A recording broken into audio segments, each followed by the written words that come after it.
સુરતમાં પાવર કટની સમસ્યાથી કંટાળીને સમ્રાટ સોસાયટીના રહીશો જીબીએ પહોંચ્યા હતા। સોસાયટીના રહીશો ગાદલા ગોદડા સાથે દક્ષિણ ગુજરાત વીજ કંપની યોગી ચોક પેટા વિભાગીય કચેરી ખાતે પહોંચ્યા હતા અને પોતાની રજૂઆત કરી હતી। સ્માર્ટ મીટર અને સ્માર્ટ સિટીની વાતો કરતા નફ્ફટ શાસકોના રાજમાં પાવર કટની સમસ્યાથી કંટાળી સુરત શહેરના પુણાગામ વિસ્તારની સોસાયટીના રહીશો ગાદલા ગોદડા સાથે દક્ષિણ ગુજરાત વીજ કંપની યોગી ચોક પેટા વિભાગીય કચેરી ખાતે પહોંચ્યા હતા। જ્યાં નાયબ ઇજનેર CS મોદી સાથે વાત કરતા તેમના દ્વારા કહેવામાં આવ્યું કે તમારે જે કંઈ પણ સમસ્યા હોય તે બપોરે 12 વાગ્યા પછી આવો, તેમજ રજૂઆત અને પોતાની સમસ્યાને લઈને આવેલા લોકોને કાયદાનો પાવર બતાવી ત્યાં ઓફિસમાં સેક્શન અને સજાની જોગવાઈ પણ લખેલી છે તેવું જણાવી લોકોને ધમકી પણ આપવામાં આવી હતી। જી, આપને શું તકલીફ છે અને આપણે આજ તમે લોકો ગાડલા ને ગોદડા લઈને અહીંયા આવ્યા છો, એનું કારણ શું? એમાં એવું છે, અમારી સોસાયટીમાં અઠવાડિયામાં આ લોકો 3 દિવસ જ પાવર આપે છે।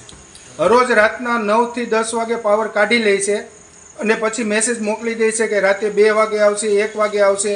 અને અહીંયા ઓફિસ પર કોઈ ફોનમાં રિસ્પોન્સ આપતા નથી। મોદી સાહેબને ફોન કરીએ તો એ એવું કહે છે કે અમે કામમાં છીએ, કોઈ સંતોષપૂર્વક જવાબ આપતા નથી અને એની રીતે દાદાગીરી કરે છે। આ લોકો ટોરન્ટ કરતાં વધારે પણ યુનિટનો ભાવ લે છે, ફેસિલિટી કોઈ જાતની આપતા નથી। અને હજી તો એ લોકો મીટરમાં સિમ કાર્ડ લાવવાના છે, એને મીટરમાં સિમ કાર્ડ નથી લાવવાના, એને ટીસીમાં સિમ કાર્ડ લાવવાના છે કે ક્યાંથી પાવર કટ થવાનો છે એને પહેલાં એડવાન્સમાં જાણ થઈ જાય એવી ટેકનોલોજી પહેલાં લાવવાની છે।